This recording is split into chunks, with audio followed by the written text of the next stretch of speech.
ناظرین، آج کی اس ویڈیو میں ہم آپ کو بتائیں گے حمزہ ہیکر کی کہانی۔ یہ کہانی 2010 کے زمانے میں شروع ہوتی ہے جب کمپیوٹر اور انٹرنیٹ تیزی سے عام لوگوں کی زندگی میں داخل ہو رہے تھے۔ حمزہ ایک نوجوان لڑکا پاکستان کے ایک متوسط طبقے کے گھرانے میں پیدا ہوا تھا۔ اس کا بچپن دیگر بچوں کی طرح عام ہی تھا، لیکن اس میں ایک خاص شوق تھا۔ کمپیوٹرز بچپن ہی سے اسے ٹیکنالوجی کی دنیا میں دلچسپی تھی اور وہ ہر نئی چیز کو سمجھنے اور اس کا تجربہ کرنے کی کوشش کرتا۔ حمزہ نے پہلی بار کمپیوٹر اسکول میں دیکھا تھا جب وہ اپنی کلاس کے ایک ساتھی کے ساتھ کمپیوٹر لیب گیا تھا۔ اس دن اس کی دلچسپی کمپیوٹر کی طرف بڑھ گئی اور اس نے اپنے والدین سے کہا کہ اسے ایک کمپیوٹر چاہیے۔ والدین نے بڑی مشکل سے پیسے جمع کیے اور اسے ایک پرانا کمپیوٹر لے کر دیا۔ اس کے بعد حمزہ نے کمپیوٹر کی دنیا میں غرق ہو جانا شروع کیا۔ جلد ہی وہ کمپیوٹر پروگرامنگ سیکھنے لگا۔ اس نے آن لائن فورمز اور ویب سائٹس سے مواد حاصل کیا اور خود کو مختلف زبانوں میں ماہر بنایا۔ 2010 کے آغاز میں حمزہ نے کمپیوٹر سیکیورٹی کی طرف توجہ دینا شروع کی۔ اس نے انٹرنیٹ پر مختلف ہیکنگ کے طریقوں کے بارے میں معلومات حاصل کی۔ پہل وہ صرف تجربے کے طور پر چھوٹے چھوٹے سافٹ ویئر کے اندر جھانکنے کی کوشش کرتا تھا، لیکن جلد ہی اس کا شوق ایک خطرناک رخ اختیار کر گیا۔ حمزہ نے سیکھ لیا تھا کہ انٹرنیٹ کی دنیا میں مختلف ویب سائٹس اور سسٹمز میں کس طرح داخل ہو جا سکتا ہے۔ اس نے اپنے کمپیوٹر کو مختلف ٹولز سے بھر دیا جو اسے ہیکنگ میں مدد دیتے تھے۔ اس نے فشنگ، مالویئر اور مختلف دیگر ٹیکنیکس استعمال کرنے شروع کر دی اور اس کا مقصد صرف علم حاصل کرنا تھا۔ شروع میں حمزہ صرف چھوٹے چھوٹے سرورز کو ہیک کرتا، لیکن جب اس کی قابلیت میں اضافہ ہوا اس نے بڑے سسٹمز کی طرف توجہ دینا شروع کی۔ اس نے سوشل نیٹ ورکنگ سائٹس اور ای میل اکاؤنٹس کو ہیک کرنا شروع کیا۔ جلد ہی وہ ایک ماہر ہیکر بن چکا تھا۔ اس کے پاس سینکڑوں لوگوں کی ای میلز اور پاس ورڈ کی معلومات تھی۔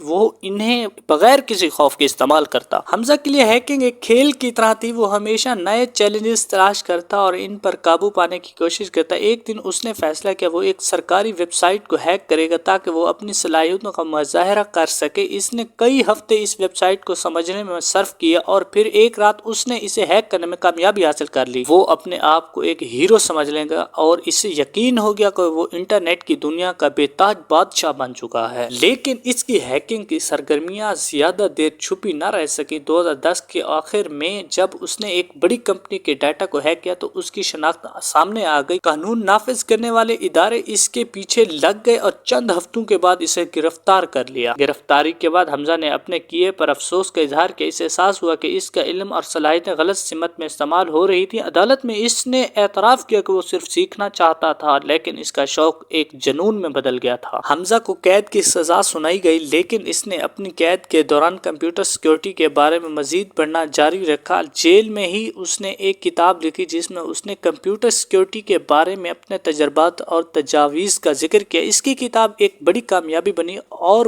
آج حمزہ ایک ماہر کمپیوٹر سیکیورٹی ماہر کے طور پر جانا جاتا ہے۔ حمزہ کی کہانی ایک انتباہی کہانی ہے۔ ٹیلنٹ اور علم کو صحیح سمت میں استعمال کرنا بہت ضروری ہے۔ اگرچہ اس نے غلطیاں کی، لیکن اس نے اپنے تجربے سے سیکھا اور اپنی زندگی کو ایک بہتر راستے پر لایا۔ اس کی کہانی یہ سکھاتی ہے کہ جنون کے علم کی راہ میں رکاوٹ نہیں بننا چاہیے، بلکہ اسے ایک مثبت مقصد کی طرف موڑنا چاہیے۔ تو ناظرین، آج کی یہ ویڈیو تھی حمزہ ہیکر کے بارے میں۔ اس طرح کی اور ویڈیو دیکھنے کے لیے ہمارے چینل کو سبسکرائب کریں، ویڈیو کو لائک کریں اور بیل آئیکن کو دبا دیں تاکہ اس طرح کی اور ویڈیو آپ تک بآسانی پہنچتے رہیں۔ اگلی ویڈیو میں ملتے ہیں، تب تک کے لیے اللہ حافظ۔